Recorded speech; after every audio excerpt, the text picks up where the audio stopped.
السلام عليكم ورحمة الله وبركاته. بسم الله الرحمن الرحيم. الحمد لله رب العالمين والعاقبة للمتقين والصلاة والسلام على أشرف المرسلين وعلى آله وصحبه أجمعين أما بعد. പ്രിയമുള്ള ശ്രോതാക്കളെ, കുടുംബ ജീവിതത്തെക്കുറിച്ചാണ് ഞാൻ ഇന്ന് സംസാരിക്കാൻ പോകുന്നത്. കുടുംബത്തിലെ ഏറ്റവും വലിയ നെടുംതൂണുകൾ ഭാര്യ ഭർത്താക്കന്മാരാണ്. അവർ തമ്മിൽ സ്നേഹത്തിലും മമതയിലും പെരുമാറുമ്പോഴും ജീവിക്കുമ്പോഴുമാണ് കുടുംബം സ്നേഹത്താൽ സന്തോഷത്താലും ആ ജീവിതം കളിയാടുന്നത്. മറിച്ചായാൽ ആ കുടുംബ ജീവിതം വളരെ യാതനയും നരകസമാനവുമായിരിക്കും. വിഷയത്തിലേക്ക് പ്രവേശിക്കുന്നതിൻ്റെ മുൻപ് മഹാന്മാരായ പണ്ഡിതന്മാർ അവരുടെ കിതാബുകളിൽ ഭാര്യ ഭർത്താക്കന്മാർ പരസ്പരം സ്നേഹിക്കാനും അവർ പരസ്പരം ആദരിക്കാനും പൊരുത്തപ്പെട്ട് ജീവിക്കാനും ചില കർമ്മങ്ങൾ ചെയ്യാൻ വേണ്ടി മഹാന്മാരായ പണ്ഡിതന്മാർ നമുക്ക് പഠിപ്പിച്ചു തന്നിട്ടുണ്ട്. ആ വിഷയം പറഞ്ഞ് ഞാൻ കുടുംബ ബന്ധ വിഷയത്തിലേക്ക് ഞാൻ വരാം. ഒന്ന്, ഭാര്യയും ഭർത്താവും പരസ്പരം സ്നേഹമുണ്ടാവാൻ ഭർത്താവ് ഭാര്യയെ സ്നേഹിക്കാതിരിക്കുന്ന സമയം തേനിലോ കൽക്കണ്ടിയിലോ ഇന്ന അസ്ഹാബൽ ജന്നത്തിൽ യൗമ ഫീ ശുഅലിൻ ഫാകിഹൂൻ ഹും വസ്വാജുഹും ഫീ ളിലാലിൻ അലൽ അറായികി മുത്തഖിഊൻ ലഹും ഫീഹാ ഫാകിഹത്തുൻ വലഹും മാ യദ്ദഊൻ സലാമുൻ ഖൗലൻ മിർ റബ്ബിർ റഹീം എന്ന ആയത്തുകൾ മന്ത്രിച്ച് ഭാര്യയുടെ കൈകൊണ്ട് ഭർത്താവിനെ തീറ്റുകയോ കുടിപ്പിക്കുകയോ ചെയ്യുക എങ്കിൽ അവർ പരസ്പരം നല്ല സ്നേഹവും പിരിയാൻ പറ്റാത്ത ബന്ധങ്ങളുമായിരിക്കും. അല്ലെങ്കിൽ ഈ പറഞ്ഞ ആയത്തുകൾ ഒരു കടലാസിൽ എഴുതി ഏലസാക്കി ഭാര്യ ശരീരത്തിൽ ധരിച്ചു കഴിഞ്ഞാൽ ഭർത്താവ് അവളെ ആദരിക്കുകയും സ്നേഹിക്കുകയും ചെയ്യുമെന്ന് ഇമാം നാസിലി തങ്ങൾ അവരുടെ കിതാബിൽ പറഞ്ഞിട്ടുണ്ട്. അതുപോലെ ഭാര്യ ഭർത്താവിനെ സ്നേഹിക്കാൻ ബിസ്മില്ലാഹിർ റഹ്മാനിർ റഹീം എന്ന വചനം 786 പ്രാവശ്യം ഒരു പാത്രം വെള്ളത്തിൽ മന്ത്രിച്ച് ഭാര്യയ്ക്ക് കുടിക്കാൻ കൊടുക്കുക. അത് കുടിച്ചാൽ ഭാര്യ ഭർത്താവിനെ അവനെ കഠിനമായി സ്നേഹിക്കും. മറ്റൊരമൽ ഇംറഅത്തു നൂഹിൻ വഇംറഅത്തു ലൂത്ത് കാനത്താ തഹ്ത അബ്ദൈനി മിൻ ഇബാദിനാ സ്വാലിഹീൻ എന്ന് പറഞ്ഞ ആയത്ത് ഉറങ്ങാൻ കിടക്കുമ്പോൾ ഉറങ്ങും മുമ്പ് ഭർത്താവ് 7 തവണ ശുദ്ധിയോടെ ചൊല്ലിയ ശേഷം അവളുമായി സല്ലപിച്ചു കഴിഞ്ഞാൽ അവൾക്കവനെ വേർപിരിയാൻ സാധിക്കാത്ത വിധം സ്നേഹമുണ്ടാകുന്നതാണെന്ന് പണ്ഡിതന്മാർ പഠിപ്പിച്ചിട്ടുണ്ട്. കുടുംബജീവിതത്തിൻ്റെ ആദ്യ തറക്കല്ലായി നാം സ്നേഹത്തെയാണ് തിരഞ്ഞെടുക്കുന്നത്. സ്നേഹം ഒരു പ്രകൃതി വികാരമാണ്. എല്ലാ ജീവികളിലും ആ വികാരമുണ്ട്. ചിലർക്ക് അത് തുറന്ന് പ്രകടിപ്പിക്കാനാകും, മറ്റു ചിലർക്ക് അതിന് സാധ്യമാകണമെന്നില്ല. എന്നാൽ കുടുംബജീവിത വിജയത്തിന് സ്നേഹം പ്രകടിപ്പിച്ചു ശീലിക്കുക തന്നെ വേണം. അടക്കിപ്പിടിച്ച സ്നേഹങ്ങൾ ഇണക്ക് തിരിച്ചറിയാൻ സാധിക്കണമെന്നില്ല. അതിൻ്റെ പരിണിത ഫലം പിന്നീടായിരിക്കും അനുഭവിക്കേണ്ടി വരിക. സ്നേഹം തുറന്നു പറയുമ്പോഴേ അതിൻ്റെ മാധുര്യം അനുഭവിക്കാനാവൂ. അടക്കിപ്പിടിച്ച സ്നേഹം എല്ലാവർക്കും മനസ്സിലാക്കാൻ സാധിക്കണമെന്നില്ല. ഇണയോടുള്ള സ്നേഹം അള്ളാഹുവിൻ്റെ മാർഗത്തിലുള്ള സ്നേഹമാണ്. പ്രതിഫലം ലഭിക്കുന്ന സ്നേഹമാണ്. അള്ളാഹുവിൻ്റെ മാർഗത്തിലുള്ള സ്നേഹമെല്ലാം തുറന്നു പറയണമെന്നാണ് തിരുനബി സല്ലല്ലാഹു അലൈഹി വസല്ലമ തങ്ങൾ നമുക്ക് പഠിപ്പിച്ചു തന്ന അധ്യാപനം.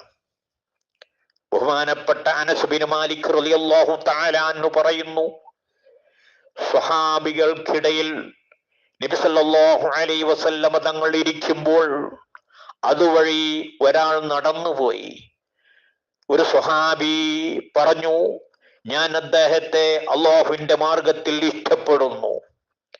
നബി സല്ലല്ലാഹു അലൈഹി വസല്ലമ തങ്ങൾ ചോദിച്ചു, ഇഷ്ടപ്പെടുന്ന വിവരം നിങ്ങൾ അദ്ദേഹത്തെ അറിയിച്ചോ? ആ സ്വഹാബിയുടെ മറുപടി ഇല്ല. നബി തങ്ങൾ പറഞ്ഞു, എഴുന്നേറ്റ് ചെന്ന് ഇഷ്ടപ്പെടുന്ന വിവരം അദ്ദേഹത്തെ അറിയിക്കൂ. അദ്ദേഹം എഴുന്നേറ്റ് കൂട്ടുകാരനെ വിവരമറിയിച്ചു. കൂട്ടുകാരൻ പറഞ്ഞു, ആർക്കു വേണ്ടിയാണോ നിങ്ങൾ എന്നെ ഇഷ്ടപ്പെടുന്നത് അവൻ നിങ്ങളെയും ഇഷ്ടപ്പെടട്ടെ. അള്ളാഹു നിങ്ങളെ ഇഷ്ടപ്പെടട്ടെ. ശേഷം സ്വഹാബി നബിയുടെ അടുക്കിലേക്ക് മടങ്ങി വന്നു. ആ സന്ദർഭത്തിൽ നബി സല്ലല്ലാഹു അലൈഹി വസല്ലമ തങ്ങൾ പറഞ്ഞു, നിങ്ങൾ ഇഷ്ടപ്പെടുന്നവരോടൊപ്പമായിരിക്കും അന്ത്യനാളിൽ നിങ്ങൾ ഉണ്ടാവുക.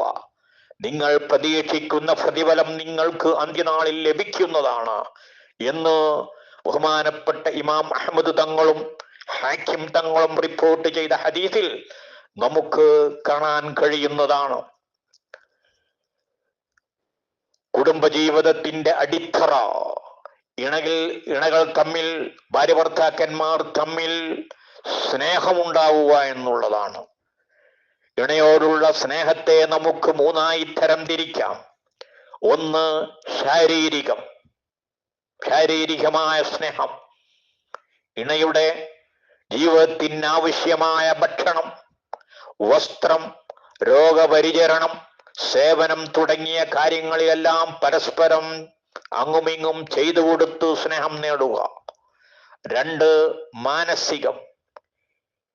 ഇണകൾക്ക് വരുന്ന പ്രശ്നങ്ങളിലും തകർച്ചകളിലും ആത്മാർത്ഥമായി കൂടെ നിന്ന് സ്നേഹിക്കുകയും അതിലൂടെ ഇണയുടെ സ്നേഹം നേടിയെടുക്കുകയും ചെയ്യുക. മൂന്നാമത് വൈകാരികം. ഇണയുടെ ശാരീരിക താല്പര്യങ്ങൾക്കനുസരിച്ച് കിടപ്പറയിൽ സഹകരിച്ച് സ്നേഹം നേടുക. ശ്രദ്ധിക്കുക, ഓർക്കുക, ഈ മൂന്ന് രൂപത്തിലുള്ള സ്നേഹം തൻ്റെ ഇണക്ക്, ഭർത്താവ് ഭാര്യക്ക് നൽകുന്നുണ്ടോ എന്ന് ഉറപ്പുവരുത്തണം. ഇതിൽ ഏതെങ്കിലും ഒന്നിൽ കുറവ് വരുന്നതിനനുസരിച്ച് ഇണയിൽ നിന്ന് ലഭിക്കുന്ന സ്നേഹത്തിലും കുറവ് വരും. നിങ്ങൾ സ്നേഹിക്കുന്ന ഇണകളെ വിവാഹം ചെയ്യണമെന്ന് നബി സല്ലല്ലാഹു അലൈഹി വസല്ലമ തങ്ങൾ പറഞ്ഞിട്ടുണ്ട്. നിങ്ങൾ നല്ല സ്നേഹിക്കുന്ന ഇണകളെ വിവാഹം ചെയ്യണമെന്ന് നബി സല്ലല്ലാഹു അലൈഹി വസല്ലമ തങ്ങൾ നമുക്ക് പഠിപ്പിച്ചു തന്നിട്ടുണ്ട്. അതിനാൽ ഇണയോടുള്ള എൻ്റെ സ്നേഹം അല്ലാഹുവിനും തിരുനബിക്കും ഇഷ്ടപ്പെടുന്ന സ്നേഹമാണെന്ന അടിയുറച്ച വിശ്വാസം ആദ്യം ഉണ്ടാക്കിയെടുക്കുക. അള്ളാഹുവിൻ്റെയും റസൂലിൻ്റെയും പൊരുത്തം പ്രതീക്ഷിച്ചാണ് ഞാൻ ഈ കുടുംബ ജീവിതം നയിക്കുന്നതെന്നും അതിന് വേണ്ടിയാണ് ഞാൻ ഇണയെ സ്നേഹിക്കുന്നതെന്നും നീയത്ത് ചെയ്യുക. ഈ ആത്മീയ ചിന്തയോടുകൂടെ ആയിരിക്കണം ഇണയെ നാം സ്നേഹിക്കേണ്ടത്. എങ്കിൽ സുഖങ്ങളിലും ദുഃഖങ്ങളിലും ദുസ്വഭാവങ്ങളിലും സൽസ്വഭാവങ്ങളിലും ഇണയെ നമുക്ക് ആത്മാർത്ഥമായി സ്നേഹിക്കാൻ കഴിയും. ഇണയെ നിഷ്കളങ്കമായി നമുക്ക് സ്നേഹിക്കാൻ കഴിയും. ഒന്നും തിരിച്ച് പ്രതീക്ഷിക്കാതെ ആത്മാർത്ഥമായി സ്നേഹിക്കലാണ് കുടുംബജീവിതത്തിലെ യഥാർത്ഥ സ്നേഹം. ഇണയുടെ സ്നേഹം നേടാനും മനസ്സു മാറ്റാനുമുള്ള മർമ്മപ്രധാനമായ മാർഗം ഇണയെ നിഷ്കളങ്കമായി സ്നേഹിക്കുക എന്നുള്ളതാണ്. ആധുനിക യുഗത്തിലുള്ള ഇന്നിന്റെ സ്നേഹങ്ങൾ, പരിവർത്തകന്മാർ തമ്മിലുള്ള സ്നേഹം പലപ്പോഴും ഉപാധിക്ക് വിധേയമാവാറുണ്ട്. ഉദാഹരണമായി, ഭർത്താവിന് സമ്പത്തുണ്ടായിരുന്നപ്പോൾ വലിയ സ്നേഹമായിരുന്നു. ദരിദ്രനായപ്പോൾ ഭർത്താവിനെ വേണ്ടാതായി. ഭാര്യയ്ക്ക് സൗന്ദര്യമുണ്ടായിരുന്നപ്പോൾ വലിയ സ്നേഹമായിരുന്നു. സൗന്ദര്യം കുറഞ്ഞപ്പോൾ സ്നേഹവും കുറഞ്ഞു. ഭാര്യയ്ക്ക് അല്ലെങ്കിൽ ഭർത്താവിന് ആരോഗ്യമുണ്ടായിരുന്നപ്പോൾ വലിയ സ്നേഹമായിരുന്നു. രോഗമായതോടെ, ആരോഗ്യം ക്ഷയിച്ചതോടെ സ്നേഹവും ക്ഷയിച്ചു തുടങ്ങി. ഈ രൂപത്തിലാണ് ഇണകൾ തമ്മിലുള്ള സ്നേഹമെങ്കിൽ പ്രസ്തുത സ്നേഹബന്ധം ആത്മാർത്ഥതയല്ല, അത് ഉപാധിക്ക് വിധേയമായ സ്നേഹമാണെന്ന് നമുക്ക് നാം മനസ്സിലാക്കണം. ഇത്തരം കുടുംബങ്ങളിൽ അധികം വഴുകാതെ കുടുംബ കലഹങ്ങളും കുടുംബ പ്രശ്നങ്ങളും തലപൊക്കി തുടങ്ങും. അതിനാൽ എൻ്റെ ഇണയെ, എൻ്റെ ഭാര്യയെ, എൻ്റെ ഭർത്താവിനെ ഞാൻ ഉപാധിരഹിതമായി നിഷ്കളങ്കമായി സ്നേഹിക്കുന്നതാണ് എന്ന് വിവാഹത്തിന് മുമ്പേ പ്രതിജ്ഞയെടുക്കുക. വിവാഹശേഷവും ഇടയ്ക്കിടെ ഈ പ്രതിജ്ഞ ആവർത്തിക്കുകയും പുതുക്കുകയും ചെയ്യുക. നിങ്ങളുടെ സ്നേഹം നിഷ്കളങ്കമാണെന്ന് നിങ്ങളുടെ ഇണക്ക് ബോധ്യപ്പെട്ടാൽ, അതുവരെ സ്നേഹം പ്രകടിപ്പിക്കാൻ മടിച്ചിരുന്ന ഇണയാണെങ്കിൽ പോലും അത് ആ സ്നേഹം പ്രകടിപ്പിക്കാൻ സന്നദ്ധമായി തുടങ്ങും. അതിനാൽ ഇണയോട് നിഷ്കളങ്കമായ സ്നേഹം പ്രകടിപ്പിക്കാൻ നാം ശ്രമിക്കുക. ഉദാഹരണത്തിന്, നിങ്ങളുടെ ഭർത്താവ് വലിയൊരു കേസിൽ അല്ലെങ്കിൽ വലിയൊരു അപകടത്തിൽ പെടുന്നു. കുടുംബക്കാരും കൂട്ടുകാരും നാട്ടുകാരും ഭർത്താവിനെ കൈയൊഴിക്കുന്നു. സകല പ്രതീക്ഷകളും നഷ്ടപ്പെട്ട് ആരും സമാധാനിപ്പിക്കാനില്ലാത്ത സമയത്ത് നിങ്ങളുടെ ആത്മാർത്ഥമായ സ്നേഹവും സാന്ത്വനവും പ്രാർത്ഥനയും ഭർത്താവിന് നൽകിയാൽ, അതുവരെ നിങ്ങളോട് സ്നേഹം പ്രകടിപ്പിക്കാതിരുന്ന, ദേഷ്യം മാത്രം പ്രകടിപ്പിച്ചിരുന്ന ഭർത്താവാണെങ്കിൽ പോലും അതെല്ലാം മറന്നു ജീവിതകാലം മുഴുവൻ നിങ്ങളെ ആത്മാർത്ഥമായി സ്നേഹിക്കുന്ന നല്ലൊരു കൂട്ടുകാരനായി മാറും. തീർച്ച. ചില ദമ്പതികളുണ്ട്, പ്രായം കുറേയായി, പഴയ ബന്ധങ്ങളൊന്നുമില്ല. അതിനാൽ ഇനി എന്തിന് ഇണയോട് സ്നേഹം പ്രകടിപ്പിക്കണം? ഇതാണ് അവരുടെ ചോദ്യം. ഇണയെ സ്നേഹിക്കുന്നതിനെ കുറിച്ച് പറയുമ്പോൾ ഇതുകൊണ്ടെല്ലാം എന്ത് നേട്ടം? ഇണയെ സ്നേഹിക്കുന്നതിനെ കുറിച്ച് പറയുമ്പോൾ ഇതുകൊണ്ടൊക്കെ എന്ത് നേട്ടം? ജീവിതം തീരാറായില്ലേ എന്നാണ് അവരുടെ ന്യായമായ ചോദ്യങ്ങൾ. ഇസ്ലാമിലെ കുടുംബജീവിതം എന്നത് മരണം വരെ സ്നേഹത്തിലും ഐക്യത്തിലും കൊണ്ടുപോകേണ്ടുന്ന ജീവിതമാണ്.